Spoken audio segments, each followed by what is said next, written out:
People who have survived attempted murder, how did it happen? I was attacked by my neighbor's teenage son during an induced psychosis. He came to the door asking for help. I stepped outside as he was pointing back to his place, saying someone was trying to get him. I quickly realized he wasn't making sense, and as I started moving back towards the door, he started screaming about why no one was helping him. He got really angry and started screaming he was going to kill us all. I ran back in the door and felt him hit me twice. I locked the door and grabbed my phone to call police. He was still yelling and moving back and forth between my place and his.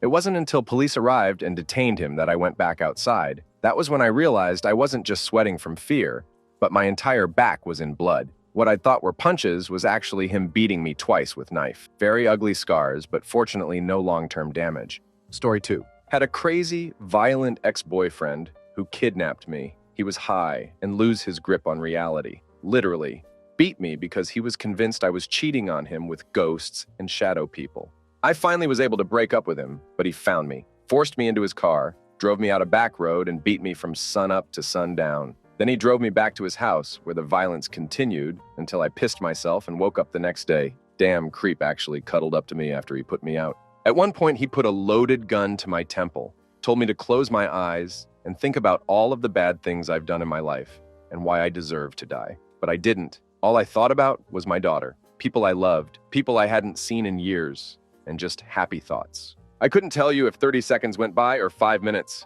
and then he pulled the trigger. He shot it right past my face, blew a hole through his wall. I thought my eardrums were busted. Fast forward a lot of trauma to how I escaped. He ran out of Met, and I talked him into driving me to town. He lived an hour in the country, and taking me to my doctor appointment. I was on Suboxone at the time doing outpatient, but they also had an inpatient program, and convinced him that I would go and get my script, sell them, and buy him more substances. I told him I would forget everything that happened, and we'd just have fun. He stopped on the way and bought me some concealer and actually took me. I get there, run inside, and explain what happened as fast as I could, and they locked the doors, called the cops, and admitted for inpatient to save my life. I fell asleep once they got me in a room and slept for 3 days straight due to the concussions. But damn him, I lived, and he's facing assault, kidnapping, and abuse with a deadly weapon. Story 3. I was shot at during an attempted carjacking. Car chase ensued. Police caught up to them. They skipped bail. FBI found them 4 states away 2 years later. 21-year sentence for both. To answer the bail question, I have no idea how they got bail. They were on a crime spree, robbed several people at gunpoint that same evening. When we showed up for the trial as witnesses for the prosecution, we were told they skipped bail. By the time they caught up to them, our testimony was no longer required. Story 4. When I was 9, an older kid held me underwater at a public pool, trying to drown me. I fought back best I could for what felt like forever. Ran out of air and started to black out. Had the time to think, yep, this is it. My lungs at that point felt like they were on fire. And as I went unconscious, the last thing I remember is inhaling water. My older brother saw what was happening and got the guy off me and dragged me out of the pool. I came to coughing up water. All the adults, lifeguards, chalked it up to kids playing, but the kid had told me days prior, in an incredibly matter-of-fact, bone-chilling way, that someday he was going to kill me. He was trying to make good on that. Story 5. Someone in our building was experiencing psychosis from schizophrenia, got me totally off guard with a knife. I was at their mercy, basically. Too wounded to walk or fight back anymore. But my brother-in-law came out and saw it. He somehow managed to distract the person long enough and then called the cops, who showed up in 2 minutes. I got very unlucky and lucky that day. If there is a higher power, I guess it changed its mind about me that day. Story 6. My ex, recently at the time, always was getting on me about teaching her to shoot. I never did. She grabbed my own gun out of storage while she was attacking me while she was blacked out drunk. She loaded it and pulled the slide back far enough to cock the striker, but not quite far back enough to chamber a round. She stuck it right on my face when she came back into the room and pulled the trigger. That was the greatest click I've ever heard. Story 7. I was dating and living with an abusive as whole. One day I had a tone with him and it got bad. He beat me, among other things. I ended up unconscious. He would have kept going until I was dead. My cat attacked him. My cat, who is a fraction of the size of him, and he was a big guy, went after him. I came to with blood everywhere, mine and his.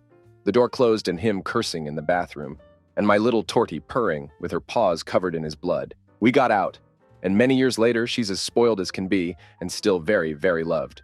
Story 8. My crazy religious aunt tried to drown me in the bathtub when I was 11. She walked in on me bathing and just shoved my head down and kept it there. I would have died if my younger sister hadn't walked in on the whole thing and tackled my aunt. Mind you, my sister was 7 and was abnormally small for her age. She saw the entire thing and quickly realized what was happening. After stopping my aunt, she grabbed me and ran to my dad, who was asleep, to wake him up. At first, he couldn't believe what was going on, and my aunt used the excuse of, I was bathing him and he slipped. But there was no reason for her to bathe me, and my sister and I kept insisting on what happened until my aunt cracked and said that I had the devil in me and that I wasn't pure blood. Dad married someone from a different country, so I'm mixed, and she hated all of us. Dad called the police, and my aunt confessed that she was going to start with me and then go after the rest of my 5 siblings in order to purify the family line. It's been 18 years, and she's still locked up in the Cocoa House and constantly saying that she's going to finish what she started. Story 9. Worked in ES, responded to a welfare check on a known-to-us patient with mental disorders. Walked inside the door with law enforcement and turned the corner to them leveling off a shotgun at my chest. Cop had his gun drawn and mag dumped them about 2 feet from my right ear. At some point, the shotgun also went off, but struck the wall. Have tilde 80% permanent hearing loss and chronic tinnitus in my right ear, but I'm alive. Fair trade. Story 10. My brother and I were sound asleep and unbeknown took us. My mother decided to leave my father. She woke my brother and I at 3 in the morning in a panic. My father was an addict and not prone to the best decisions. Whilst my mother was loading us into the car, my father went for his rifle. As we were driving away into the darkness, and we heard shots fired, my mother just kept driving as fast as she could. We didn't realize until the next morning that there was a bullet hole in rear bumper and in the driver's side rear side panel.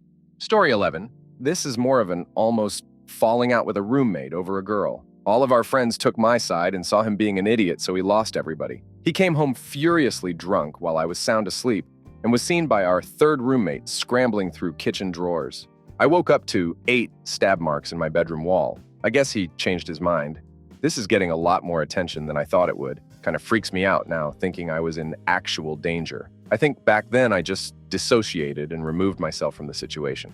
Story 12. Not me, but there were 2 boys who I guess didn't get along in my home EC. Class in 8th grade. One was kind of an average lanky kid. The other was a huge 6-foot-something guy who was always getting in trouble at school. I have no idea what prompted this. But one day when we were all working on a sewing project making pillows, the big dude suddenly came up behind the lanky kid with a pair of rusty kitchen shears and tried to beat him. Fortunately, they weren't sharp at all, so although the kid had a lot of wounds, he ended up being fine. The teacher had no idea what to do. She was middle-aged and shorter than most of us, so she just kept screaming at the guy until he tried to bolt from the school. The police caught him a bit down the street, and we didn't see him for a few years until one day he just showed up our junior year of high school in the middle of the year. The other kid's parents immediately pulled him from school, understandably. And it was only a couple months before the big dude eventually got expelled for having substances at school. Story 13. I was leaving my ex. When I went to leave the room after packing up my stuff, he grabbed me and threw me against the wall. I hit the wall, fell onto my hands and knees, and he picked me up by my throat and started beating me. I had a moment of clarity and remembered he had a rugby injury and his nose was sensitive. So I punched him, broke that a whole nose. He dropped me and I legged it. Story 14. I wasn't the target, but I witnessed it. For some reason, our neighborhood grocery store used to be aggressively targeted by shoplifters who would just walk in wearing a baggy coat, hide as many booze bottles under it as possible, and then walk outside fast and drive away. I still don't know why they targeted this particular grocery store, but it was happening multiple times a week at one point, and it was pretty demoralizing to be standing in line waiting to pay full price for groceries and watch people just walking out with armloads of free stuff. One day, the store manager got fed up and followed one of the regular shoplifters out into the parking lot yelling something like, "Come on, what the heck? Stop doing this!" or something. And the shoplifter just got into their car and without hesitation gunned the engine and drove straight at the store manager at full speed, in broad daylight, in front of several witnesses, and then made a U-turn and drove away. Luckily, the manager was able to jump out of the way in time. It was like 10 a.m. on a weekday. It still boggles my mind that some people would commit attempted murder in broad daylight over like $50 of grocery store booze. Story 15. My dad tried to kill me. He held my head underwater. He thought that me passing out was me dying. He started yelling at me when he realized I was alive. I still had some water in my lungs, though, and got treated for dry drowning when I went back to my mom's a few days later. I don't know if he was trying to kill me here, but he also slammed my head into a desk once. I just got a concussion and thankfully nothing more serious. I think the only reason I'm alive is that I have one of a guardian angel that definitely deserves a raise. Story 16. I was taken and held by my at the time boyfriend. He tied me up, told me I was going to die by his hand, and then abused me. He is telling me, I couldn't wait for this moment to see the life fading from your eyes. I blacked out and somehow woke up later. He was screaming upstairs, and I cut my way out of the restraints with the knife he used on me. As soon as he slammed the front door, I broke the window and crawled out. More info just because I never get to talk about this. I reported him to the police. Know what's crazy? His father was the responding officer. They disappeared a week later. Not a trace. Have no idea what happened. He kept stalking me, but it's been years since contact. Story 17. Family member I lived with had a mental breakdown. I ended up being their caretaker. They were regularly violent with me and wouldn't take meds. One day they attacked me again and just didn't stop. I knew I was going to die if I didn't get out of there. Somehow I managed to get out from under them and I bolted, left everything behind and didn't look back. A neighbor saw me and took me somewhere safe. I still have nightmares about it. Story 18. In the army, working in a country in East Africa a few years ago, I got out of my truck and I'm waiting by the side of the road trying to get maps up on my phone. Two men pull over on a moped and one walks up to me and asks me for a cigarette. And being preoccupied already, I just instinctively reached into my pocket to grab my pack of smokes. As my hand went in, the guy pulls a pistol out of his waistband and puts it to my head and told me to be still. He starts emptying my pockets. I'm not armed at this point, and my partner is in the truck just watching all this. There's nothing either of us can do. After a few seconds, he told me not to follow him, and went to turn around and tried to run back to the moped and get on. He stumbled, and I saw a chance. I hit him as hard as I could on the back of the head and grabbed the bag he'd put my things into and jumped in the truck and shut the door. My partner hit the gas, and we pulled away. A few seconds later, I heard a few shots go off and a loud smash and a crack. The guy had shot and landed around through the back window of the truck. It had missed me by a couple of inches and passed out through the windscreen. We had an argument over how reckless I'd been, then a good old nervous laugh about it and celebrated life with a couple of beers that night. I'll never forget it. Word of advice: don't do what I did if you find yourself in that situation. No amount of money or possession is worth your life. Story 19. A friend of mine had a good story where he moved into a new flat in Birmingham. He went to bed on the first night and woke up to some guys trying to kick his door down. He scrambled to the hallway to hold the door up. They had bats and knives and were swinging at him through the gap in the door that was no longer on its hinges. He started shouting at them, and they immediately stopped and replied, "Who's that?" He replied with his name. A moment of silence fell, followed by, "Sorry, mate, wrong flat." Good thing he woke up. We assumed the flat he moved into was previously let by a dealer. I assumed they wanted to murder him in his sleep. Story 20. My mom tried to kill me multiple times. Once during a psychotic episode, tried to drive our car off a bridge, once left me in our burning apartment building. The scariest time was when I was about 12, and I woke up in the middle of the night to her on top of me, pressing her knees into my chest so I couldn't breathe. It lasted about 4 or 5 hours of me fading in and out of consciousness. The whole time she was just telling me how badly she wished I was dead, how nobody would remember my existence, holding my arms down and spitting on my face. I eventually talked her out of it, and she sobered up, I think. My alarm went off, and then I had to go to school. We shared a bedroom, but from that day forward, I always waited until she was asleep before I could go to bed in the living room. She took her life away when I was 15. I always thought she would kill me first. Story 21. I guess my older brothers gave me too much medicine in my bottle at the time. They were both 4, 5 years old, and thought it tasted good, so it would stop my crying. My dad came home to me pale and unresponsive in my mom's arms. I guess she didn't know it happened, and he had to rush me to the hospital. The second time I actually remember. I swallowed a damn penny and ran to my dad, shoved his fingers down my throat and yanked it out, called me an idiot, and off I went back to watching TV. Story 22. Honestly, there were so many times my father would have killed me. He's an alcoholic and schizophrenic, so it was really scary times. I'm not sure how I survived them all. Just did my best to run and hide and wait it out. My mother always told me off for locking doors as he would break them down anyways if he wanted to. I used to climb far up trees too and would stay there for hours. I was very accepting of death or being severely injured. I thought if something happened to me, he'd be taken away and everyone else would be safe. I was willing to sacrifice myself. I'm very glad he's out the picture now, though. Story 23. Not me, but my roommate, random, didn't know him before moving in, and downstairs neighbor in college had a feud going on. And I mean a feud. It all started when my roommate didn't pay the other for substances or beer or something. Honestly, what started it was kind of a minor detail in the scheme of things. It escalated to my neighbor's car getting egged, then our stairs and door getting egged, things stolen back and forth, lots of yelling, and then finally the neighbor's prized bong, with sentimental value, got smashed onto his gaming computer while he was out by my roommate. Killed the computer, a fancy keyboard, and of course the bong. Dude was apparently livid. Anyway, that's all the backstory. The next day, my roommate came home from class, opened our downstairs door. We had 2 doors, one at the bottom of the stairs going up to our apartment that was never locked, and then our actual apartment door at the top of the stairs, and was immediately hit in the head with the claw and attacked by the neighbor. From what I heard later, he sort of got lucky because the first hit bounced off his skull, and then I guess adrenaline kicked in pretty hard. It was a scuffle for control of the hammer that quickly went to the ground. He was bigger than the neighbor and managed to get on top of him and the hammer, but it was a near thing from how he told it. Luckily, the commotion was loud enough that other roommates and neighbors came out and disarmed the guy and called the cops. Anyway, I came home later that day to a bloodstain outside my door and a very shell-shocked recent transfer student who had just moved in with us. What a memory. Bit surreal, honestly. I looked up the police report the other day, and it's still there. I don't know if those ever go away or what, but it's interesting to see after all these years. Bit of an odd coincidence. I was just looking at that a few weeks ago. But anyway, the aftermath, my roommate wanted him to go down for attempted murder, breaking and entering, and assault with a deadly weapon. And there were more, can't remember all of them. He did get a restraining order granted before the trial. But the neighbor's dad was rich, like like arms industry executive rich.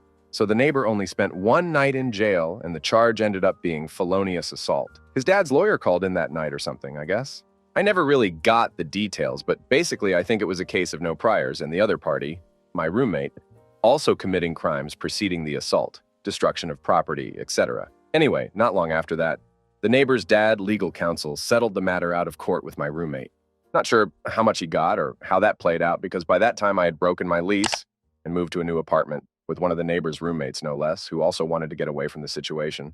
The last time I remember seeing my roommate was when I visited him in the hospital post-assault with some other roommates/neighbors/etc. He was pretty beat up, but yeah, I moved out of there just a few days later.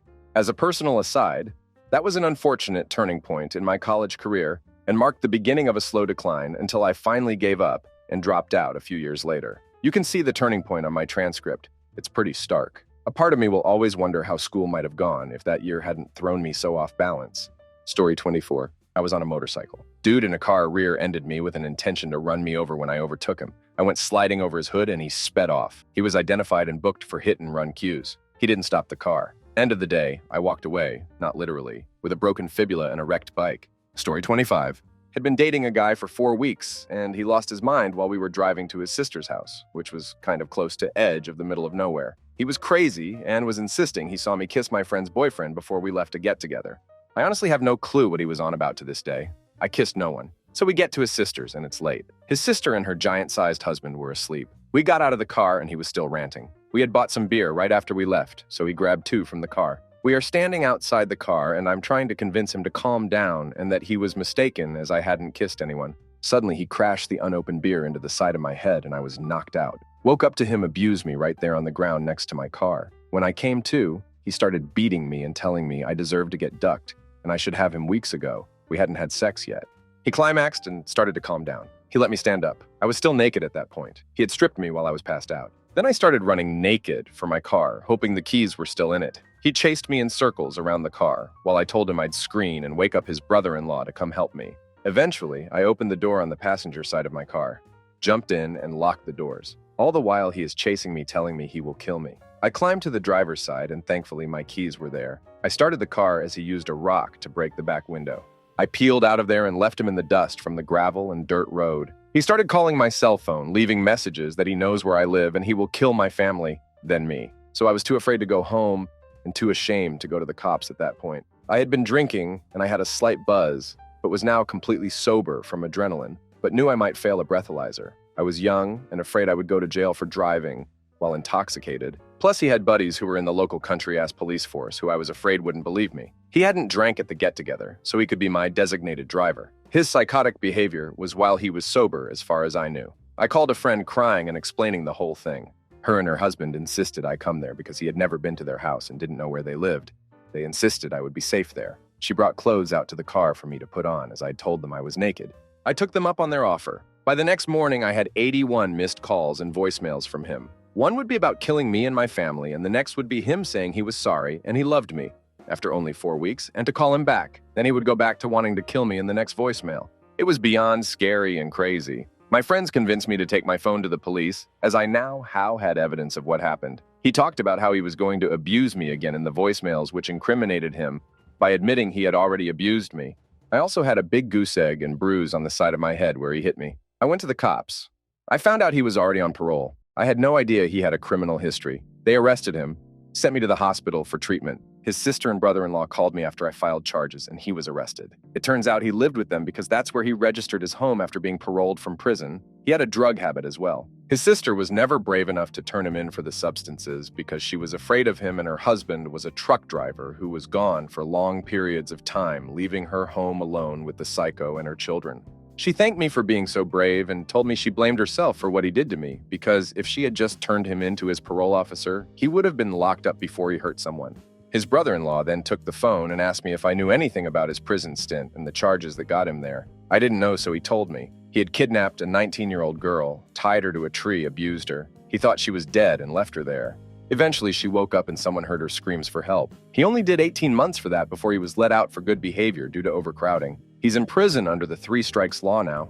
They charged him with felony attempted murder, which were 2 strikes, and he already had one from the girl he hurt before me. So I survived by running in circles around my car until I could jump in it and take off. It was terrifying, and I was traumatized. Story 26. I worked in a massage parlor. Yes, that kind. Receptionist only. Answered phone, cleaned rooms, went to the lobby to greet guests, laundry and food runs for the ladies. Well, on Sunday night before Labor Day, it's a slow night, and our more popular girls are leaving. Around 9:30 p.m., I hear the door, and we have one lady left working, so I go to the lobby and say the usual hello. What can I help you with this evening? The guy looks freshly showered, clean cut, suit and tie, but something is off. He has a ridiculously big smile and say, "I came to see you," in a calm voice, not stopping his smile. Right away, I backed up slowly towards the door as my stomach dropped. I have never seen this man before. Still smiling, he stands up and reaches into both his pockets and pulls out a bottle of pink liquid and a BBQ lighter. Hank says, still in a calm voice, "Go get the keys to the bank machine or I'll light you on fire." Still smiling. My brain is processing this slowly, and I'm confused at the "I'm here to see you" part. I said, "I don't have keys?" And he lunges towards me, and I scrambled out of there and around the corner. I see another man walking up the stairs, to which I yell, "Call 911. He's going to burn the place down." And the guy abruptly turns and heads back down the stairs. There's a long hallway with the girls' dressing room at the end, where I knew my one coworker was, and I ran as fast as I ducking could because when I saw that pink liquid, my mind thought acid. I made it, grabbed her by the arm and said, "Lock the damn door. He's going to light me on fire." He was hot on my heels, but I made it. We called 911 and he paced up and down the hall for yelling he's going to burn us to the ground. The longest 11 seconds of my life. I later asked how long it took the police to get to me, because it seemed like 20 minutes in my head. The cops come in yelling and he locks himself in one of the rooms. So the cops are asking us what happened, and do we have a key to the locked room? We both just say, "Kick it in." Well, both cops start arguing which one is going to do that. My coworker says, "If you two don't, I damn will." Right then, we hear glass breaking. The 2 Keystone cops then kick the door in. We find the window shattered. He threw a chair through a plate glass window and jumped from the 2nd floor. I later find out they caught him as he had broken both ankles and showed up at a local hospital. Apparently, there was an older gentleman taking his dog for a walk. When he sees a chair come flying through a window, a guy jumps out of it and then proceeds to land on his feet and continued to run down the street. My old boss had to pull all the camera footage for the cops, and I look like the scene from Terminator 2 when Sarah sees Arnold for the first time and scrambles to get up and turn and run down the hall. Everything moved in slow-mo, like in a car accident. Anyway, he skipped the country somehow, went to South Asia and wrote a damn book on being a good Christian. Apparently, he's schizophrenic. I was told by the police, later in a follow-up call, to tell me we're not going to court because they can't find him. I found him online. Story 27. My ex, he attacked, held me hostage for 2 weeks, repeatedly beating me to the point of passing out. I lost track of the days, nights, just time in general. I was just on a repeat loop of nightmare sleeping and nightmare consciousness. I escaped by fake passing out. I honestly nearly passed out. He had come back that time with trash bags and 12 rolls of duct tape, several bottles of bleach. I knew if I didn't at least try one last time, it would be my last time. He walked away to piss in for a moment without putting the chain back on me. I could hear him pissing, and that's when I ran. What happened afterwards? Nothing much. Cops showed up after waiting and hiding in a store nearby back room several hours later. They told me this was a domestic issue. They told me they could make him leave for the night, but when they questioned him, he said I had locked him out of our home a few weeks ago. True, I was trying to get away from him. He had every right to be in his residence. If I wanted to take things further, they'd be arresting me on illegal eviction and domestic violence. Both parties are always arrested when domestic violence and the police mix there. I ended up asking for at least someone to walk me in so I could get a coat and some clothes. I was wrapped in an old paint tarp from the store owner. 2 officers walked me in. They saw the trash bags, the tape, the bleach, my blood all over things, the things he had hurt me with, the things he scarred me with the chain. I tried asking them if they really thought this wasn't a crime, that he hadn't hurt me. I was told to get what I needed and let's go. We have lives to get back to. If I have to push through paperwork at this hour, you're going to be sitting in jail for 7 days. I tried to do things right. DV shelter, hospital.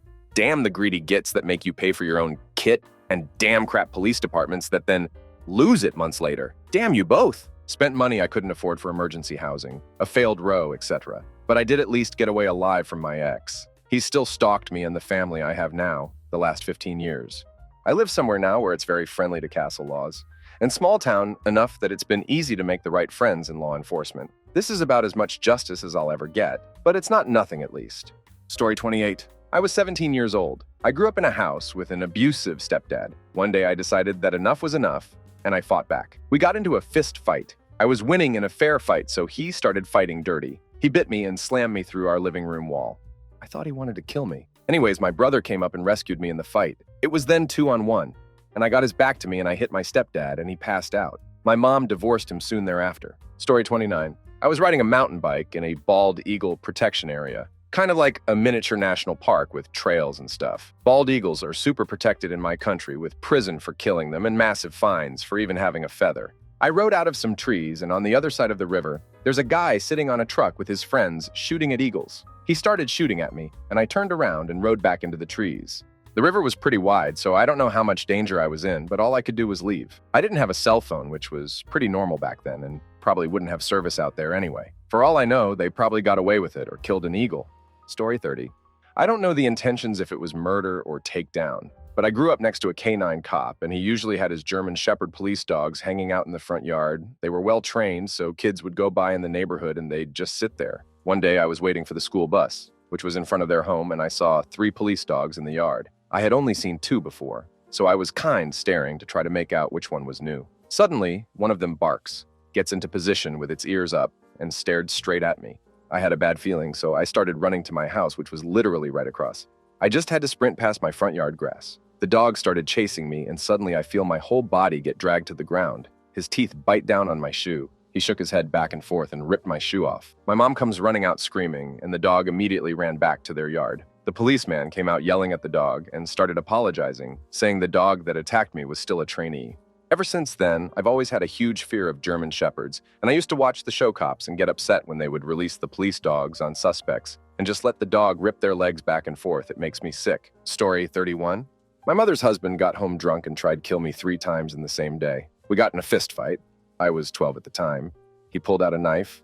I ran, and he chased me with his car. Thankfully, by pure chance, my uncle was going to my house at that moment, saw what was happening, and without thinking twice, slammed his Dodge Ram into my stepfather's car. Hadn't he showed up, I would probably be dead by now. Funny thing is that my mother is still married to the a-hole. Story 32. My mother, when I was young, her and my crazy, abusive stepdad were having an argument over the phone. He had left the house and she put all of us kids in the car and was driving like a maniac trying to find him. The road she had taken was a back road with a bunch of curves and blind turns, as that's the way semis would take because they couldn't get to their destinations through the small towns. I guess so, had to detour. He would just leave walking as he was a truck driver and would park it in the fields at the end of the houses and just walk there. She was driving crazy and we were all terrified. I'm not sure what kind of comment he made on the other end, but she responded with, "You don't like my kids? I only want to be with you. I'll get rid of them if you want. I'll drive off these curves right now." She began swerving horribly, and my younger siblings began crying hard. They were little and didn't have car seats, so they were thrown around pretty part. I was the biggest one, so still got a little hurt, but the seatbelt managed to hold me. Was super traumatic, and I can still recall that night in pieces. I don't even know how we made it home safely that night, but I would count that as attempted murder. Story 33. My uncle, who I never really got along with family, came home from the bar one night around 1 a.m. I instantly heard him come home since I was sleeping in the living room couch for a month till I could move into my place. When it was open, he had 2 empty bedrooms too. He was angrily talking about me when he thought I was asleep. I called my sister scared, but she was obviously asleep. I was waiting until he went to his room till I could run outside and away. That opportunity never came. He yanked me off the couch telling me how lazy I was, threw me against a wall and incoherently screaming at me. Eventually, pulled a gun out of his pants and pressed it against my temple. Asked me if I would finally listen to him. He slammed the back of my head back against the wall twice and then hit me across the temple. I was crying and couldn't answer anything he said. He eventually told me I'm not worth being alive, and a weak link in the family name. He pulled the trigger, and it was empty. 2 more times. "Empty!" he screamed, threw me down and ran to his room for another pistol. Told me he was going to shoot me if I ran. I luckily ran out fast enough. He has ruined my knees and couldn't chase me, plus small town and no streetlights. To this day, nothing has happened to him. I was too afraid to go to cops, just family. Most don't trust him and avoid, but I keep clear. He doesn't remember apparently and denies it all. Story 34.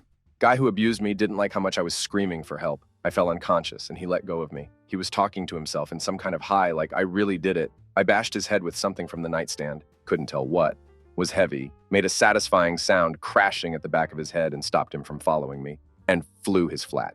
I vaguely remember a neighbor of his belittling me in the stairway for being half naked as I put on what of my clothes I could gather. That's the most surreal thing about that trauma. She must have heard me scream. She left her flat next to his as she encountered me, but was more concerned about my body being half-clothed rather than asking if I needed help. Story 35. Not certain that murder was the goal, but I was at a sleazy strip club on Colfax. If you know, you know. And some dude was buying a crapload of terrible substances from the bouncer, I think. We got hammered in my car and smoked some crap while hitting my Jameo, popping in and out when they switched girls. He got in a fight with a dancer and I got kicked out too since we were seen together. He said he wanted to make it up to me and said he'll drive us to another club and buy me a few dances. Because I have no sense of self-preservation, I said sure. Think his plates were from Montana. He asked me how far the closest club is. I said 30 minutes. He starts driving and telling me how pissed he is. They threw us out after he had bought so many substances from the staff. How much he had spent on those pretty little fragile. Starts raving about how he should be able to kill the girls with how much he spent. He's going to get the bouncer and beat him out. Just a litany of pure violence and misplaced hate. I was very much regretting taking him up on his generous offer. He was chain-smoking Marlboros, and at the end of each one, he screams. I was giving him directions loudly over his constant promises of violence and retribution, while quietly regretting everything I have ever done since it landed me here. Finally, he said it's my fault that we were kicked out, and I was out to damn him like everyone else, but I ain't the crazy, and slammed his brakes. This is why you should always wear a seatbelt, just like I didn't. My head damn cracked on the dash and dazed me pretty good. I blinked a few times and looked over, and he was putting on leather gloves, screaming, "I'm gonna kill you!" I pulled the handle, I didn't do shit, pulled up lock, and jumped out. Looked back, and he had some thick ass cord in his hands. I bolted down the street. He drove after me, so I jumped a fence, and he drove the pretty damn sure he was gonna kill me. Total a hole. Story 36.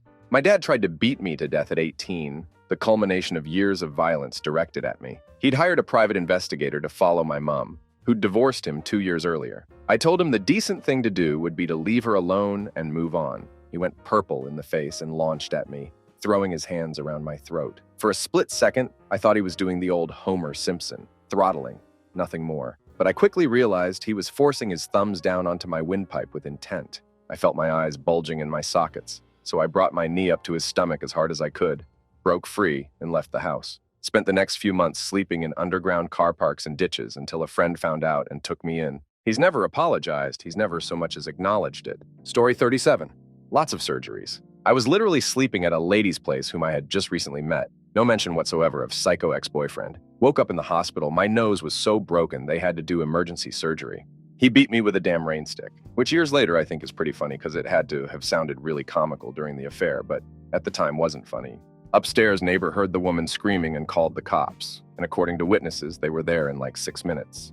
My first brief memory was waking up in an ambulance, and I guess I was asking for a lighter. The guy had a key, but wasn't on the lease. He had made copies, but gave back the original after the split. Again, I had no idea who he was, or that he existed, or I would have done things very differently. He was charged with criminal trespass and felony substantial battery. No attempted anything charges. He had fled when he heard sirens out the back door and managed to get to his car and drive home. But the cops showed up at his house like 5 minutes after he got home. He surrendered himself peacefully and immediately confessed. Never got any jail time because he was in a first offenders program. I pressed charges, but my lawyer basically said it wasn't worth pursuing because he had no real money or assets. So all I could do was garnish wages for my losses and suffering. That experience introduced me to a thing I'd never heard of before: crime victim compensation.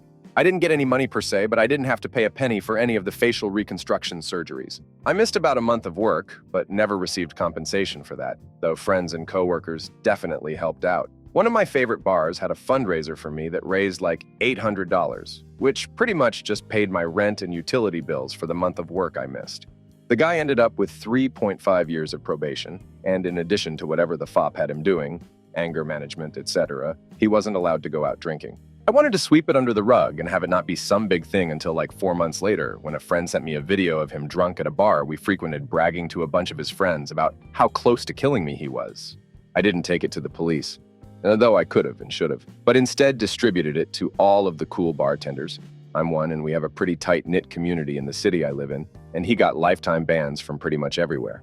One bartender friend told me a story of him coming in with a date, waiting for them to order drinks and stuff, and then asking him in front of his date how the guy he almost killed was doing and if he was off probation yet, before telling him he wasn't welcome and had to leave. I ran into him in the street like 2 years later, and he did the whole, "I'm a changed person, and I was in a bad place" monologue and tried to apologize, which I would have accepted if he hadn't been going around flaunting that he beat the crap out of a sleeping guy. Haven't seen or heard from him since. Story 38. I was like 10 and on a walk to my house with my friend T, who was also like 10, who was on her bike. We lived in Arizona at the time, so it was hot and I was annoyed and tired, but we were talking. Well, as we were about 5 minutes from home, me and T passed a man who was walking on the same sidewalk just the other way, and I didn't pay him any attention until he asked if we knew where a restaurant was. So me and my T turned to him, and I started telling him where it was. As I was talking, I wasn't paying much attention to him because I was tired until it started to make a noise, kind of like a crying. So I looked at her to see that she was crying, and then I look at where she was looking to see that the man was holding a knife and pointing it at me, and before I could say anything, he demanded that we give him our valuables, and instantly T started to do it. But I tried to explain to him that I didn't have anything valuable on me. But apparently he wasn't up for talking, as he beaten me with knife in the side and then grabbed T, who was screaming, and beaten her too. After laying on the sidewalk bleeding for a while, not sure how long, I had apparently passed out, while my memory comes back when I was in the hospital. I had beaten in my side, but when a person saw us on the sidewalk, she called the cops. I made it out with stitches and a partial splenectomy and 2 less pairs of shoes along with some memory loss. We moved a year later. Story 39. It was someone I knew, a man I was friends with and let crash on my couch for several months. He confessed feelings, but we knew it couldn't work, primarily because he was already in a long-term relationship and because there was an age gap between us. So we talked about ways to squash the feelings. This included that it was probably time for me to start dating again. I had just turned 37 and had been widowed for a year and a half. He and his girlfriend helped me get ready for my first date. The date was terrible. I bombed badly. But when I came home, my friend quickly said he was taking his girlfriend home, and they got up and left. Shortly afterwards, she called me crying, saying he was mad and she didn't know what about. He walked in and saw me on the phone. I said something like, "Okay, well, he just came in and he thought I was talking to my date." He snatched the phone from me and threw it across the room while screaming, "If you don't want to duck me, that's fine, but you are not going to duck another while I'm living here." I said, "Sue, that was your girlfriend." At this time, his phone starts ringing. It's her calling him. He said, "You told my girlfriend that I've been trying to duck you?" And I responded, no. "I'm pretty sure you just did that," which apparently was not what I should have said. He started beating me badly. He held me captive and beat me for a couple days. At one point, I think he thought he killed me because he seemed relieved when I came to, but then got angry again because he knew he'd gone too far and was trying, go figure out what to do now. On the second or third night of this, he went to the bathroom without dragging me in there with him. He even shut the door. I used that time to escape. It was dark out, but I tried my best, run to the glow of the streetlight. He was quickly chasing me, but turned back when he saw me reach the light. I heard people up ahead and recognized the silhouette out a skinny neighbor and called out to him. They saw me and saw I was all beat up. The neighbor was on the phone with someone, and I heard him tell whomever he was talking to, "I gotta go. My neighbor needs help. She's all beat up." Yeah, it looks like Guy put his hands on her. My neighbor and his friend went to my house and jumped the guy. Somehow he broke free and was trying to pull me back in the house. Then whomever was on the phone pulled up in a brown truck and jumped in. One of them pulled a gun and shot him 7 times. He survived. He got 12 years. He served 4 and was supposed to get out October 17th, but doesn't have anywhere to be released to. He doesn't have ties to this state except his mama and girlfriend, but his mama just died, and the girlfriend's home didn't get approved. I looked just now. He's still in. Story 40. Not sure if this qualifies, but I felt like bad things would have happened. Around 2008, San Francisco. I worked as an estimator/project manager for a mid-sized telecom company at the time, and we also did security cabling and cameras. A customer who lived in a big house in an area that was only slightly sketchy called Friday afternoon about 2 p.m. and asked for a complete security install on his place and said I needed to come by right away. The place was near us, so I walked over. Everyone from my office was gone and had no idea I was going there. I was hoping to get us a nice little 10 or 20,000 job, and this little 10 minutes look around the house would be all I needed to give him a quote. I get there, and the guy is a 50-something big guy wearing a robe, t-shirt, and shorts. Kind of scruffy.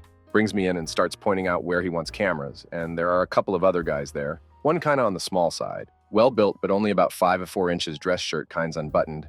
I remember him looking at me with a look on his face somewhere between sadness and fear, like he knew what was coming and was pulling for me. Crazy look, though. The guy keeps showing me around. Then we pass another guy who is about the same size as me. Shoeless and good shape, and he is also paying a bit of attention to me, but more not seeing me as a person, but sizing me up. As the first big guy is pointing out camera locations and alarms for doors, it becomes clear that a majority of alarms and cameras are interior. I'm thinking, why does he want to know where people are and set off alarms and watch people inside? This all happens kind of quick, but I'm being led deeper in the house, and finally to this bedroom. The medium-sized guy is in the room near a window at the far side away from me. The big guy is just inside the room near me, like 4 away. There is a bed, and I notice restraints at the bedposts at the foot of the bed.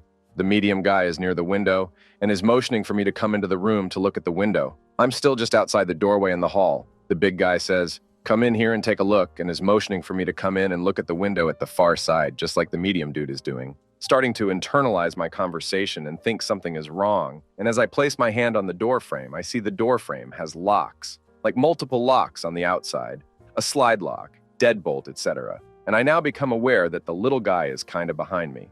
I am processing the door locks, the bindings, the guy waving me into the room, and the little guy behind me and decide, damn this crap, and see an exit door down the hall. I forearm my way past the little guy who only slightly grabs my arm as I full-on slam him into the wall. I get through that locked door out into the garage and hop a short fence on the side of the property to the street. I got the hell out of there and have wondered if I was about to get murdered, just abused, or if I overreacted. Story 41. Was a nurse. CNA was abusing patients. Had several talks with CNA before escalating the situation. Ended up having to escalate the situation, and after the facility investigated, she was immediately terminated. First night back to work, the CNA and 2 of her friends jumped me in the middle of the night for snitching, smashed my head into the parking lot, American History X style. I remember no pain, no fear. I never yelled for help or cried. After going cold and dark, I just remember feeling like I had to get up. So I'm not sure how I survived, but I opened my eyes and with a broken body, seriously too long of a list to list out, walked inside the facility. It had been a while that I was outside alone. The blood was drying to my skin. And once I saw someone I knew would help me, I collapsed on the floor of the unit. Story 42. I was at my friend's 18th birthday party many years ago. I was going to meet a girl there, but she was taking a long time to get there and I was getting drunk way too fast. I realized I was crap-faced and the party was in a double suite Best Western in a horrible part of LA. I had this grand idea to leave the party and go get some air and stagger walk around the hotel. Behind the hotel, I ran into these 3 Hispanic gangbangers that proceeded to jump me. That's how it happened. How did I survive it? I didn't. I was beat to death and had to be resuscitated. The timing was perfect because someone found me in a pool of my own blood and called 911 in time. My body gave out within a few minutes of their arrival and I was saved. The 3 guys were never caught. I was too drunk and took too much of a beating to remember anything from the moment I left the hotel. Frankly, it's a miracle I remember anything. And in case anyone is wondering, the girl I was to meet showed up. I wasn't there. So this other guy moved in and they got together. Talk about one crafty night. Story 43. He lost his crap, jumped right at me and spun a rope thingy around my neck while pulling tight. He kneeled while holding me by the rope up to his face, and his expression was like pure fury and rage. I was terrified beyond what words can describe, trying to wiggle and scratch at him. That didn't last long before I went from terrified and fighting to completely calm and numb inside, feeling softer and limper and just sort of flopping together and slowly falling over. My peripheral vision was fading and I could barely keep my eyes open. The last visual glimpse I caught was of his shocked and horrified expression before he dropped me on the floor, jumped up, and ran away. Last sounds I heard before passing out was him running down the stairs outside my bedroom and slamming the entrance door shut behind him. I have no idea how long I was out before waking up again. Could have been a few seconds, could have been hours. I have no idea what his name is either. He was never charged, just like the others. First time I told anyone about this particular trauma was at 20. When I worked through it in trauma therapy and reached the point of describing the part where I went numb, the trauma psych asked if I knew that was me starting to die. I did not, so that was a whole lot of stuff to unpack over a decade after the fact. Story 44. XBF wanted to push me into death, like his ex, it seems, through manipulation. Actually, the perfect crime. Because how do you want to prove that he is the influence for her becoming more and more insane and thinner? I just realized because I was listening before when he spoke about his ex. And I remember he sounded so proud when talking about how her mother accused him of being the reason for her death. When I thought already I had completely lost my mind due to his manipulation tactics, it was a mixture of severe gaslighting, rage, acting innocent, and weird accidents. We were talking to each other, and though I can't see him while we spoke, but I did. And he said something he would never say because, of course, he was never wrong. "I am so sorry for hurting you." It sounded sincere, but he was grinning from ear to ear with the most evil smile I have seen in my life. I gave him the impression I had not seen it, but she was I out there. I even left my stuff at his place and never returned. This guy was crazy and evil, and I am thankful to that day that I realized in time. He had me on a hook for 3 years. I was 1/3 in body weight down and constantly thinking I am hallucinating because of his gaslighting. This stuff is unfortunately much more common than you would think. You just see the crazy person. But you don't the IH, there is someone in the back who has them in a grip and pulls the strings. So if you have someone in your surrounding who is normal and in a new relationship, for example, starts deteriorating and is becoming more and more confused, it might be due to manipulation. Aggressors can have different aims with that. Usually it's having the power over the victim in general, because they are too weak to deal with people normally and can't stand not getting their way. But if they are evil and pin their ego to the achievement of making the other person suffer, look how powerful I am, I can decide over someone's life, then there is no limits. Story 45. Came back from a nightclub with my friends to my friend's house. About 8 of us, just sitting down relaxing and coming down, just sitting on the sofa relaxing, drinking coffee and talking, listening to some music. 3 massive roid dudes kicked in the door. One had a 9mm, one had a manchette, the other had this massive survival Rambo type of knife. They demanded our substances and money. We had none as we took the substances and spent our money at the club. I stand up and one big roid dude presses the 9mm against my forehead. I'm a veteran, so I knew the 9mm was real. My other friend stands up and the roid dude with the machete turns and plants the manchette into him. My other friend jumps up and jumps through the living room window like a scene from a damn movie. Glass just explodes everywhere and runs to police station. Roid dudes going berserk on everyone in the living room because we had no money or substances, and then they run off out of house. Then all of a sudden, armed police show up. Ambulance and police sirens wailing and police helicopters everywhere. The living room looked like a scene from a horror movie. My friends, women and men very early 20s, crying and in shock just sitting and standing covered in blood. Had to go to identify them. All 3 are charged with attempted murder. Get minimum 25 years to life. Find out these dumb roid idiot got the wrong house looking for a particular dealer. Story 46. I'm a recovering addict. A few of us were using together, and he was getting more and more paranoid. Thought someone was stealing his substances, met. Demanded everyone strip naked so he could inspect our clothes and find his, supposedly, missing crystal. He got to me. I told him, "Get away," and he started beating me with knife. Beaten me 7 times before I overpowered him and beat him semi-conscious. I went to the hospital, then rehab, then sober living. Then I found a new way to live, clean and sober. Haven't risked being beaten since. Story 47. My friend and I were sitting on a fountain edge at a little festival in my town having wine and chatting. A man we have never met before came up to us and knelt down to be at our eye level. He was creepy and was asking us if we wanted a night with a real man and was touching us very inappropriately without leaving us alone after we asked him nicely, told him sternly and yelled it. I stood up to grab my friend's hand and walk away while giving him the best evil eyes I could. Women in his culture are unfortunately not allowed to say no or stand up to men, so he decided I was no longer worthy of life. He picked me up and head slammed me onto the cobblestone flooring and split my head and broke my neck. I was taken to hospital but was told I was dramatizing the injuries since I am an American female, and I was probably just trying to build a case against him because we Americans are so sue-happy. I did finally manage to convince an ER to do an x-ray, and that's when they found out why I was half paralyzed and blacking out always. The courts decided he wasn't too guilty since he only attacked a foreign female and basically gave him a slap on the wrist. I have since been treated as the criminal because I wasted so many people's time trying to get justice for myself. Still, I know I was meant to die that day, and I feel proud that I didn't. Even if that's my only win, I get out of this. Story 48. I responded to a 911 call for someone sick in an apartment complex in the crafty part of town. It was dark, but quiet. Quiet is not a good thing there. We cautiously got out to get our gear, and yep, 4 shots.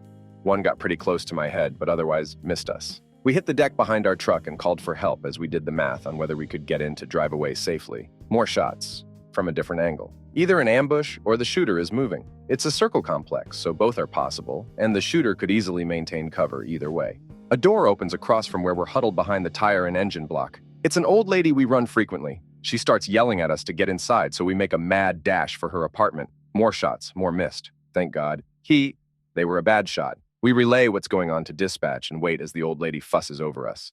Not just 1, but 4 police departments flood the complex, city, county, highway, and a town that butts up to the city. 2 SWAT teams, helicopters, dogs, everything. They dragged net for a mile in every direction. I know they arrested at least 2 before extricating us. Apparently, PD had shot and killed a suspect from that neighborhood the previous weekend. I don't know the circumstances, justified or not. His friends and family wanted revenge. They called in a fake sick call specifically to this complex because it would be easy to trap us and wouldn't tip off immediately to who was behind it. They planned to kill the medics, thinking it would draw more responders, either via distress call or when we didn't answer, and they could pick us off one by one.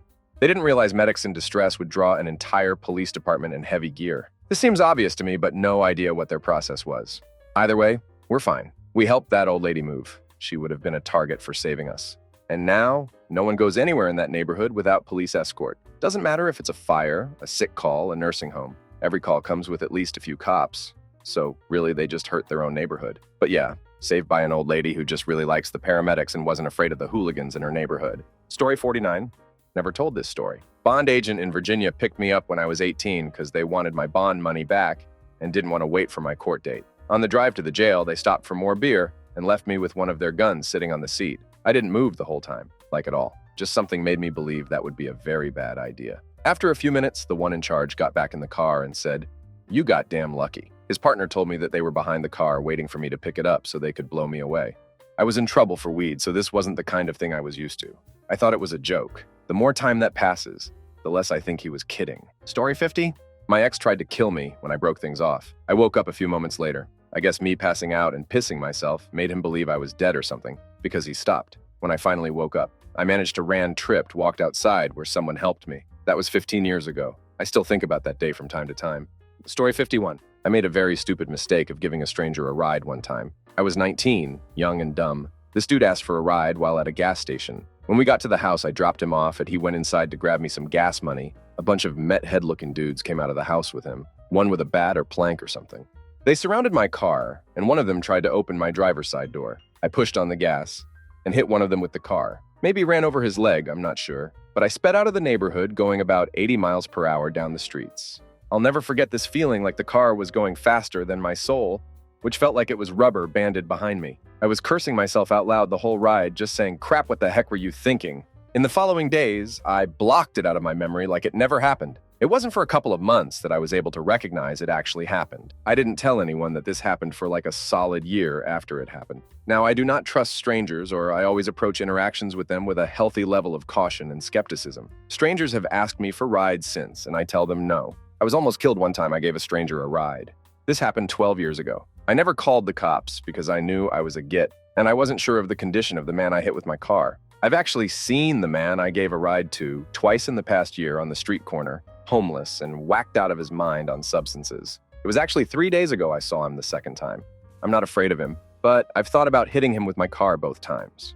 I never would, because even though he almost got me killed, there is still a small part of me that pities him, even though he is obviously a massive piece of crap and basically just a giant parasite on society. Story 52? Not my story, but someone I knew a couple years back. I knew both the attacker and victim. Not going to include any names. 2 guys I knew got in an argument after a party. I don't think it was even about anything important. Worth mentioning that guy number 1 was same age as me at the time, probably 22, 23rds, and a big guy. Somewhat tall, semi-built, semi-chubby, just a large human. Guy number 2 was a friend's younger brother, probably just 18, and considerably smaller than him, super skinny, obviously, a bit of a crap head. Argument got to the point of guy number 1 giving guy number 2 a shove. Either out of fear or anger, or just being a dumb drunk kid, guy number 2 pulled a switchblade and put it all the way to the hilt into guy 1's stomach. Total ducking panic after that, cops called, ambulance called, girls screaming, etc. Guy number #1 survived with no serious injuries. Because he was a little overweight, it didn't get far enough in to do any real damage to anything important.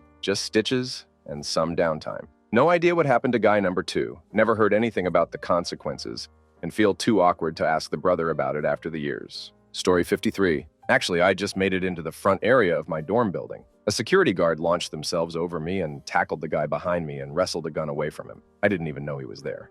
Supposedly, the same guy was caught drugging and abusing one of the other students at a different dorm and was known to have guns on premises as well. Yet they still just released him after the fact. Story 54. When I was about 8 or 9, I ended up with a serious rare illness that starts presenting itself as bruising around the ankles and works its way up. Because I was regularly being beaten by my stepdad at the time, no one really noticed until other symptoms start to set in. It was bad. I remember being so sick I couldn't lift myself off the couch to get water or take myself to the bathroom. The medicine was awful and would make me gag every time. One night while my mom was at work, I ended up puking after taking the medicine, and my stepdad got so enraged he grabbed me by the throat, dragged me over to the sink, forced his fingers in my mouth to pry it open and started dumping the whole rest of the bottle in.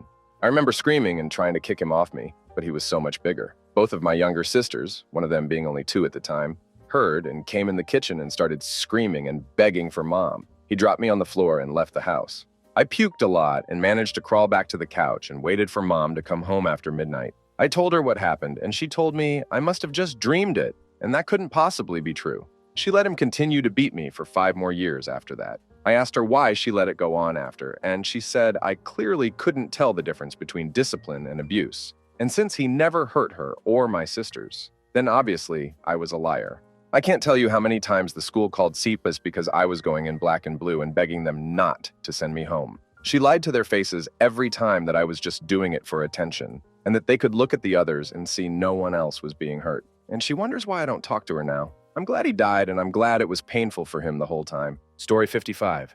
I was 13. My mother, who had been drinking since 11 a.m., it was 5 p.m., drove us to a park in Springfield, Missouri. She gets out of our van and goes to a group of black guys who were showing off their Cadillacs.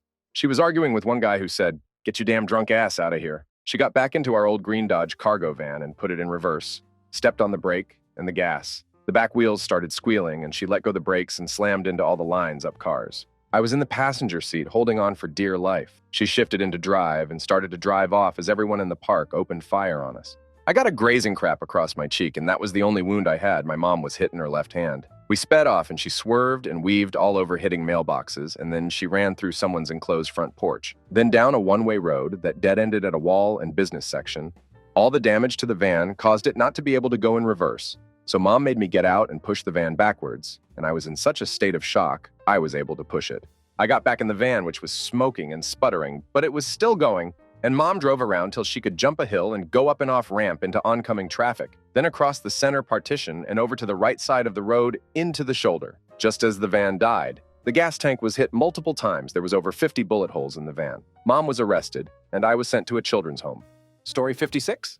He hit me, then broke down my door, hit me again. Proceeded to grab my throat.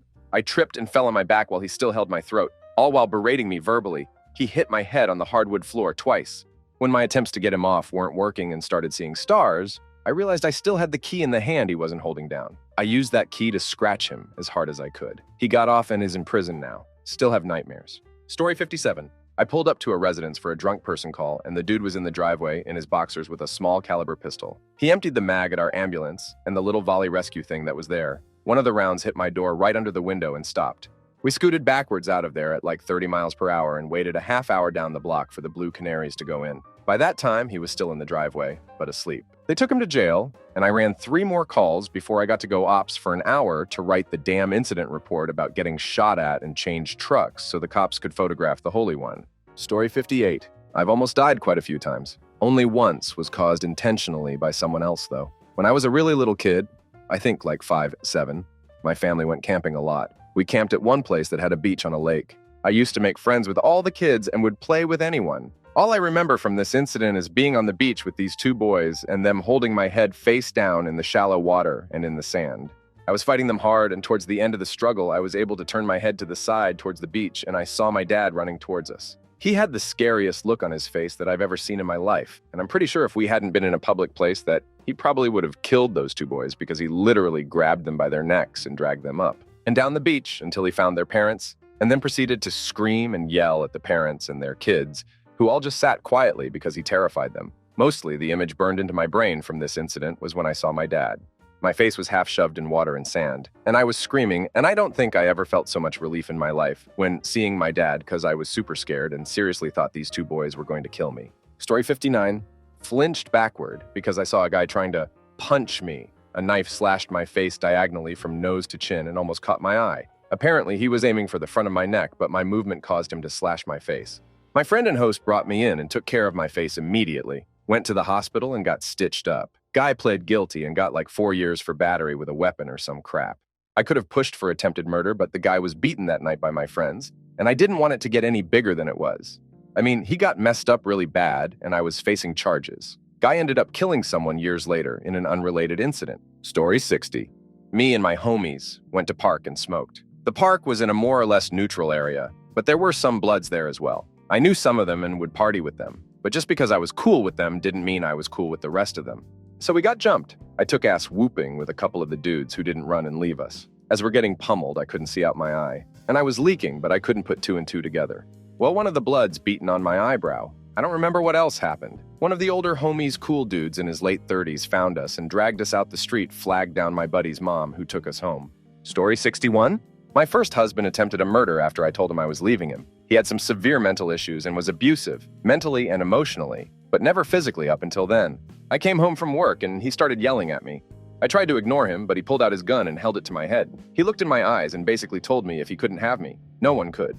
I started begging him for my life, telling him I would stay with him, that it didn't have to be this way. During this, our roommate at the time heard me and came busting in the door and distracted him long enough for me to try to get the gun from him at the same time that the roommate also started trying to help me get the gun. I was able to get on his back during the scuffle and put him in a headlock where we were able to get the gun from his hands. Fortunately, the gun only went off twice, but it didn't hit anyone, just went through the walls. I held him in the headlock until he passed out, and me and the roommate left and never went back there. I grabbed my dog and a few essential items and never looked back. I moved in with some people I met online. The next day, in a different city, ended up getting a call from police a few days later that he took his life away in his car. Story 62. I got in a fight in the subway against this blonde crew cut guy who flicked a cigarette at me. Middle of the night, almost empty station. Guards turned up and instead of grabbing me, they grabbed 3 Iranian guys who weren't involved at all. I tried to argue with the guards, even saying I was the one who'd been in a fight, but they just ignored me and went in one of those nondescript doors you hardly notice usually. I turned around, and behind me was the guy I'd been fighting. Problem was, all his friends had showed up, and it turned into a 10. One situation with me just protecting myself. Someone bashed a bottle over the back of my head, but just as they moved in, the 3 Iranian dudes turned up, having been released by the guards, and broke it up. They were apparently respected by this gang, so they let me go, and one of the Iranians helped me up the stairs and outside. Just as we got up there, I heard running steps behind me. It was the blonde who'd started the whole thing. He ran up to me and, I thought, punched me twice in the chest, then ran back down. The Iranian dude was shocked and asked if I needed an ambulance, if I was bleeding, and I was like, what? He beaten you twice. Didn't you see the knife? I was like, nah, you must have been mistaken. That was 2 light punches. Look, no blood. Got home, fell into bed. Next morning, I discovered 2 triangular bruises in my chest where the tip of the knife had struck. It hadn't penetrated my leather jacket. Story 63. What were the chances this was the first thread I saw when I hopped onto Reddit to distract myself from anxiety after waking up, literally minutes ago, from a nightmare that someone was trying to murder me? Thankfully, the closest I've ever come to this IRL was an emotionally abusive ex wanting to talk after I broke up with him. He kept harassing me to come out to talk in his car, and I had a bad feeling about it. So kept saying no. But I was 19 and lived at home, so I didn't want to invite him in front of my family. And it was late winter and too cold to just be outside, so I caved in because I wanted to get him off my back. The second I got in the car, he floored it out of my driveway and pedaled to the metal down the street while screaming at me. We lived in a neighborhood close to the edge of the city, and in that moment I felt so certain he was going to drive me out of town and do something and leave me for dead in a ditch. I immediately started screaming and pleading for him to stop the car and let me out. He was just screaming back at me. He had to stop at the end of my street, and I opened the door to jump out, and I remember him reaching across me to close it again while screaming in my face to shut up, etc. But I managed to get it open again as he started rolling and hopped out and ran back to my house screaming at the top of my lungs. He had never been physically abusive, so I'd think that he would have actually done anything outside of continuing to emotionally abuse and manipulate me. But that was easily the closest I've come to genuinely fearing for my life at the hands of someone else. Story 64. I was 17 and walking to my home at night. There was a man in a mask cycling behind the block. He saw me and get off from the bicycle and ran towards me. Luckily, my house just a few meters away from that point, and I get in the house safely. Story 65. My sons and I were washing my wife's car in our apartment complex's cul-de-sac as a Mother's Day gift from them. A car full of young thugs went through the circle at high speeds, sliding around and nearly striking me in the process. When I voiced my displeasure, they came back shortly afterward with a gun. The passenger in the right front seat rolled down the window and leaned out with the gun aimed directly at me. After some back and forth crap talking, I saw his finger go for the trigger. Fortunately for me, I was still holding the pressure washer nozzle. As soon as his finger moved, I sprayed him straight in the face and eyes. He was startled, soaked, as was the vehicle's interior and dash, and unable to aim. He shot anyways, missing me but striking a neighbor's car in the process. Looking back at the camera footage, my oldest son was standing within a couple feet of the bullet's trajectory and could have easily been killed. Had he or anyone else been struck by a bullet meant for me, I don't think I could have lived with myself. A police report was filed, a shell casing collected, and I was told that an investigator would be in touch with me soon. Yet several months have passed without a word from the cops. Story 66. The NHS tried to kill me numerous times by sending me away from hospital with an appendicitis over several days. Eventually, they took me seriously when my skin went a rather unhealthy gray color. Then, after the operation, they forgot to give me any blood thinners and I got multiple pulmonary embolisms in both lungs. I complained about the pain from that which they said was wind from the operation. They sent me home, and I even called an ambulance out, who also said it was wind. I ended up in intensive care. I actually had pneumonia when they released me, which they forgot to tell me as well, and I didn't find out until later. In the space of a few weeks, the NHS really tried their best to kill me off. Story 67. Brother held me down and was almost successful in suffocating me. His arms have very deep scarring on them because I fought back. It wasn't malicious, maybe? We were 6. Me. And 7. Him. He was curious what would happen, so he wrestled me to the ground and almost killed me. Story 68. Someone attacked me and tried to beat me with a knife. After beating me up bad during several minutes of fighting, I was a bit dizzy, but when the guy ran with the knife to my neck, I dodged getting down. He hit my skull. It hurt me so bad, but still directly to the bone, so kind of superficial. The moment this happened, I screamed and he dropped the knife. Then I used all my strength to get us both to the ground. Being closer to the knife, I kicked him in the gut and grabbed the knife quickly. Split seconds, I struck his throat with it. He was dead there, and I admit I was enraged and with pain, hit him a bit more, spit on his face. After that, the cops were pretty useless, but the guy wasn't moving anymore anyway. In front of a bank's security camera, he came after me. I wasn't charged. Story 69.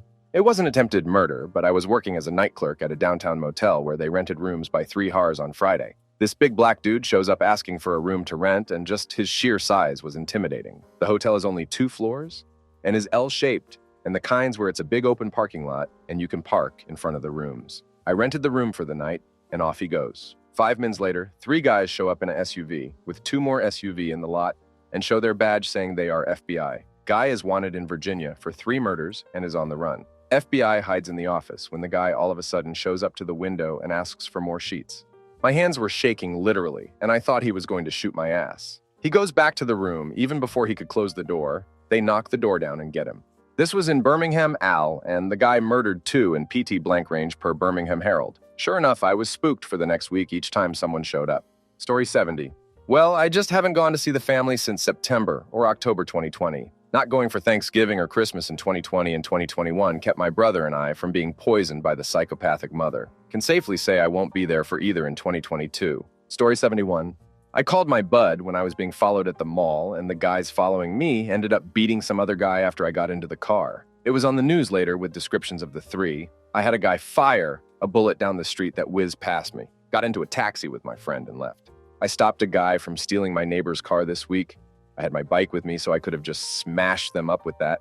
They didn't pull a knife or gun, but I figured it was notable because it happened recently, and the guy tried to posture me like I was in the wrong for stopping him. Story 72. My father was overseas military, so his ex-wife had free range. When he was home, she was the sweetest. When he was gone, she was her true self. The first time she tried to kill me, 10 years old, I passed out from panic and loss of oxygen. When I woke up in the hospital, she was singing this heroic song about how I passed out in my closet because I was reading. Everyone praised her what a great step-mom she is, with some studying from the local library and computer searching.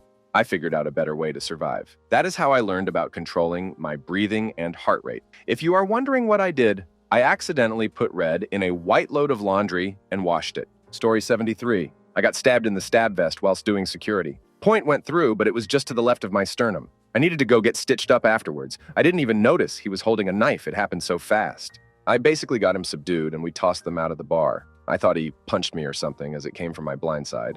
Also been shot at whilst doing security. And finally had a guy put a gun to my head at a house party in Phoenix. Not sure if that last one counts, but time slowed down for me there. Story 74. My stepfather attacked me a couple weeks after I came out of the closet when I was 15. My older brother was used to the abuse. What he wasn't used to was the silence. No tears, no footsteps, no more struggle, only silence. Despite his terror, he went to investigate. According to him, he saw my lifeless body still under my stepfather, who wouldn't let go and stop beating me. My brother jumped in and tried fruitlessly to get my stepfather off. Eventually started hitting him until he let go. Brother genuinely thought I was dead. Eventually, I started breathing again. Got taken to the ER. The doctor actually offered me a sort of congratulations, saying that he's never seen so many blood vessels pop in someone's eyes and have them come in with a pulse. Apparently, my brother still gets flashbacks to that moment and has to avoid PTSD triggers. Something about seeing your younger sister's lifeless body, not knowing if she'll wake up, sticks with you. As for me, I probably got some permanent brain damage from that event, but it wasn't the first time I've gotten head trauma from Gary, so it's hard to parse what was new. I read that teenagers have a lot of brain elasticity, so I just tell myself my brain probably healed and adapted. Story 75. Not sure if this counts, but I've had a couple at an ER I worked at. Worst one was when a couple cops brought in a psych patient. Not a real psych, the guy was intoxicated and trespassing, but they didn't want to deal with him. So, a cop is standing there in front of a real psych patient while I'm at a desk watching everyone. This guy jumps up and grabs the cop's knife off the back of his belt. Now this guy knew me since he's a regular and didn't even really have an issue with me. We usually got along, but this time he tries to swing the knife out at me while I grabbed the back of his neck and ran my other arm from his shoulder down to his hand and started pushing him to the floor. The whole time this is happening, the cop whose knife was taken was pointing his gun at both of us because we're tangled up together. So I'm holding this guy and trying not to get shanked while I'm yelling at the cop not shoot us. Luckily managed to get away unmurdered by anyone as security and the other nurses and techs showed up. Story 76. Sister tried to kill me in my cousin's pool. I was 10. She was 13. The only reason she stopped is because my cousin grabbed her off of me and told our grandmother. She's done stuff like this before. One time she grabbed a knife and chased me when my grandparents weren't home. I ran into my room and locked the door, and she stayed there stabbing at the door. Story 77. A new girlfriend was being stalked by her ex. One evening, he slashed the tires of a car outside her house. Not my car, but he thought it was. I went outside and saw him running up the street. I followed him into an alleyway and started to argue with him. Then he lunged at me with a knife, which I dodged, and stupidly kept arguing. Then he went for me again, and I realized I was being idiotic, and ran down the street with him chasing me. Once in the house, he called the police, and they sent an officer over. While the officer was there, the ex ranged the home number, and the officer answered. The ex thought it was me, and threats and abuse flowed until the officer identified himself. The ex was prosecuted, suspended sentence. The scariest part of the whole thing was the reaction of my friends and family. They went after him in a big way. I often wonder what happened to him as he's never been seen since, and I dare not ask. Story 78. My ex was always very mentally abusive, but never physically. One night while sleeping over at his house, I went to bed while he stayed in the living room playing Xbox. He invited one of his friends over. They both went into the room while I was deep asleep. When I woke up, I realized what was happening. My ex-friend was on top of me, and my boyfriend was sitting at the edge of the bed. I started screaming and fighting. My ex sat on top of my face while his friend did his due. I passed out from the pressure of him sitting on top of me. When I woke up, I was tied to a chair with duct tape all around me and him and his friend chatting about what to do with me. They'd beaten me with a knife in my stomach twice before another one of his friends rang the doorbell and ran out after realizing what they were doing. His friend called the police and both of them were arrested and charged with attempted murder and sentenced to 20 years with possibility of parole after 5. I became best friends with the guy that saved me, and he is now my daughter's godfather. I would be dead if it wasn't for him. Story 79. I was about 12/13-year-old. Back in school, there were some, just say, idiots. When it was lunchtime, all of the pupils would head to the canteen and we would have to stand in a line to get the lunch. First come, first serve. And for that reason, our teacher at that time would release us a couple of minutes earlier to avoid very long waiting periods. As we get there, my friends and me feel a hand from behind and an older pupil threatened us with a very long, kind of butterfly knife, just because he wanted to stand in front of us in the line for his lunch. We never ran so fast to the principal. She discharged him on that day and his parents had to get him. He wasn't allowed to travel home with the bus. That was probably the most fearsome day of my life to this day. I know, it's not attempted murder, but it felt like it that day. Story 80. It's New York City. Can't call yourself a New Yorker unless you've been attacked, mugged, or shot back in the days. Mostly in the 70s, twice during Dinkins and once during de Blasio. Alive because I know how to defend myself and knowledge as a physician to keep my old ass alive. Don't take public transportation anymore after my assault. Drive where I need to go and I bring my German Shepherd guard dog with me. Punks don't bother me anymore. Carrying a weapon won't help you in these scenarios. Obvious punks are one thing, but crazy people that suddenly attack out of nowhere is another. Try sneaking up on a German Shepherd. Story 81. When I was 3 years old and my sister was 4, our domestic helper at that time attempted to kill us in separate bathrooms in the house. She forcefully knocked my head repeatedly on the ceramic part of the toilet bowl and the wall. She also used a handheld bidet to spray my face continuously. I survived because when my mother called home to no avail, she called the neighbor to check on us. We were swiftly sent to the hospital as I had lost a lot of blood and had a huge cut above my eyebrow. I ended up getting 9 stitches on my face. I'm not sure what exactly triggered this event because of how young I was, but the worst part of this story is that my parents didn't report her to the police. They just sent her back to her home country.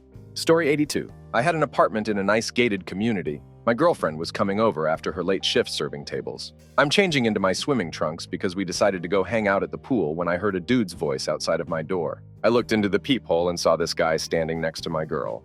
I opened the door and see him running away with her bright yellow purse in his hands. She was freaked, but said she just got mugged, and my monkey brain took over. I bolted after the guy, through the parking lot.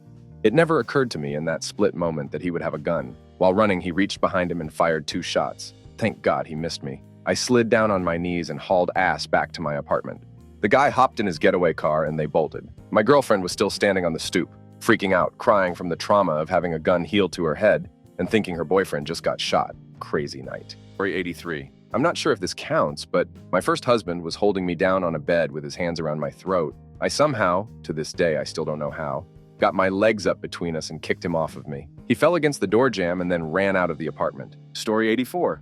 My now ex-GF was a bit insane. I'd gotten a prescription for Ambian to help me sleep. The doctor said, "Be very careful with it, it is strong." Kinda scared me, so I didn't take any of it. Woke up one morning sitting straight up on the couch, drink glass still in my hand. I noticed some white stuff in the bottom of the glass. My mind raced, but I didn't really believe it could be possible. I went in the bathroom and checked all the pills. 7 Ambian were gone. I'd never taken any. She tried to kill me. Story 85. Was walking to the gas station and a guy along the way asked me if I could give him some money.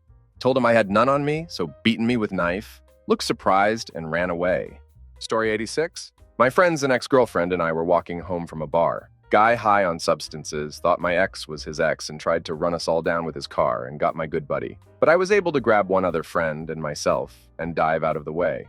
He shot a few times at us after hitting my friend. He's in jail awaiting trial. They're trying to give him a 6-year plea deal. Doesn't feel like justice. Story 87. Got a little too tipsy and got lured by 4 guys who decided to try and rough me up behind a bar. They almost completely beat me unconscious when they couldn't get my stuff off me. But a big guy who I met earlier in the night had the forethought to come check on me, and thankfully his bluff of having a weapon got them to bolt. Wouldn't be here today if not for him. Story 88. I was at a bar when some drunk guy tried beating me with knife. I didn't realize what was going on until I saw just a little bit of metal glint in the light. I took 2 steps back as the knife came down. I punched the guy with everything in me. He collapsed, dropped the knife, and a bouncer walked up to me and said, "Don't worry, I saw the whole thing. You just have to give your statement when the cops get here." I didn't realize until the adrenaline wore off that I got cut. But that didn't bother me as much as the fact that my favorite shirt got ruined by some drunk a hole. It wasn't a deep cut. I'm pretty sure my cat does worse. It must have been just the tip. Story 89. I was pushed backwards from the top of a staircase with no railing, cement-floored basement underneath. I grabbed the door on way back and it slammed my hand into the door, stopping my fall. It also set a lot of the skin off my hand, though. Story 90. My ex-husband beat me for 6 hours, and I nearly died from it. I passed out at one point, and he and some other person tossed me into a tub of cold water. I woke up with someone pouring water over my head trying to wake me up. I was able to call the police when he left the house at some point because I had hidden my cell phone in a kitchen cabinet and he couldn't find it to break it. He was arrested and given 8 years in federal prison, but it was cheaper to deport him. He then went back to Mexico where he discovered substances, and now he's dead. Story 91. I was knocked out with a baseball bat after having the crap royally kicked out of me. I woke up hours later in a puddle of my own vomit. This was just one of the attacks I suffered, but the only potentially deadly one. This happened in the Army, and I've been fighting the VE for 35 years now with no resolution, medical care, or disability. Story 92. Long story short, my supervisor from work drugged, abused me for hours in every way possible because I was not interested in men like him, and then attempted to beaten me to death. I played dead until he left the apartment he shared with a roommate. He left to find a place to dispose of me after work, but when he left, I bolted out of his room and right into his roommate as he was coming in from his overnight shift. We called the cops, and he's now serving a 43-year sentence. I walk around with a colostomy bag from the crimes committed to my body, major PTSD that keeps me from sleeping, and always having to have a guard service dog with me at all times. That's my story. Story 93. I was grabbed from behind on the street, hand over my mouth, and the guy and his friend were attempting to drag me off to God knows where. They told me to not say a ducking word, and when I fought like hell, one of them was hitting me. I literally developed super strength, struggled for my life, screamed, but I don't think it would have worked had a passerby not seen it. made that known, and called 911 and told them that was happening. I think I was in for a violent gang, and I wonder if that may have turned into a murder. Story 94. When I was in 5th grade, I moved to rural Arkansas. On my second day of school, 2 kids cornered me in an old utility closet, stripped me, beat me, and left my head face down unconscious in a mop bucket. Basically, the full Andy Dufresne. I was found about an hour later by the custodian, who was also a local volunteer fireman. He saved my life, and I still see him and his family to this day on certain holidays. Being a half-white plus native Portuguese kid in rural Arkansas in the early 90s wasn't fun. Story 95. I was at a McDonald's back in 97. An old mate of mine, who held a grudge for stealing a girlfriend or whatnot, saw me. Thought it'd be a good idea to try gun me down. He had bad Parkinson's and his shots all missed. Quite an interesting experience, left with PTSD. But either way, I'm alive, and that's all that matters in the end.